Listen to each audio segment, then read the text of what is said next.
Salam sejahtera Sobat Kristiani, kita bertemu kembali dalam program kita, program Renungan Malam di Sobat Kristiani TV.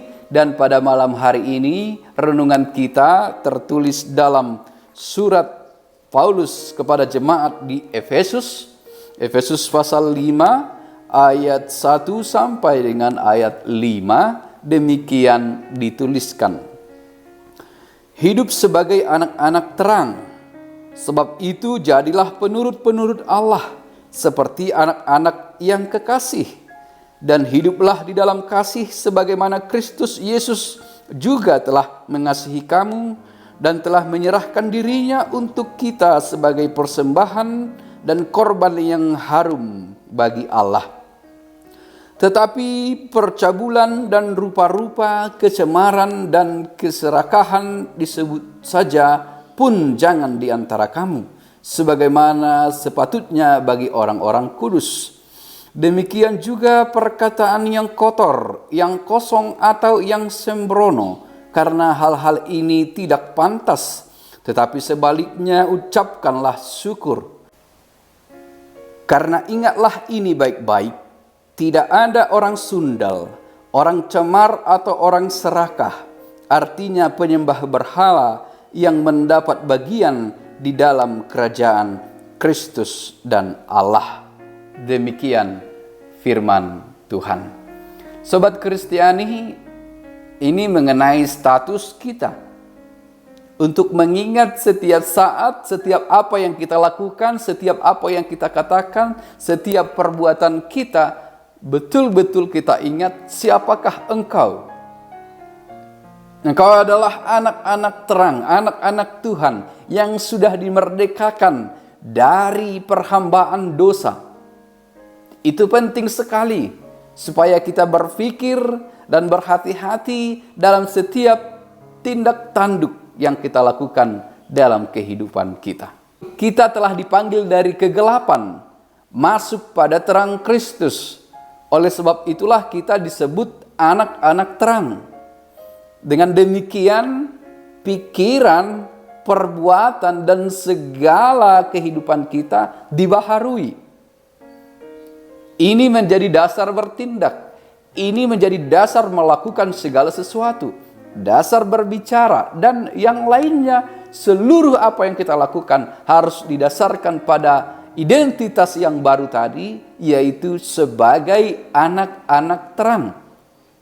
Ingat, apa yang diinginkan dari ayat renungan kita ini adalah sebuah perubahan. Meninggalkan kehidupan yang lama dan memulai kehidupan yang baru sebagai anak-anak terang. Ayat renungan ini meminta bukti supaya jangan hanya identitas kita yang tertulis sebagai pengikut-pengikut Yesus, sebagai orang Kristen, tetapi sesungguhnya kita jauh dari kehidupan sebagaimana mestinya orang-orang Kristen atau anak-anak terang atau anak-anak Tuhan. Maka bagaimana menyelaraskan perbuatan, perkataan, kelakuan dengan identitas baru tadi, identitas anak-anak terang itu? Bagaimana menyelaraskan kehidupan dengan kehendak Tuhan? Bagaimana menyesuaikan perkataan, perbuatan, dan kehidupan setiap hari sesuai dengan kehendak Tuhan? Itu yang diminta oleh ayat renungan ini. Bukti. Beri bukti. Jangan beri hanya perkataan dan ucapan saja. Aku orang Kristen, aku pengikut Yesus. Tetapi buktikan. Dia sebutkan di sini tentang tetapi percabulan dan rupa-rupa kecemaran atau keserakahan disebut juga pun jangan di antara kamu. Apa maksudnya disebut saja pun jangan? Karena apabila kita membicarakannya, pikiran kita juga akan terarah ke sana. Dan kita harus tahu diri, kita memang gampang tergoda, mudah tergoda. Maka jika kita tidak mampu berdiri teguh dan tidak tergoda, lebih baik hal-hal seperti itu tidak kita bicarakan.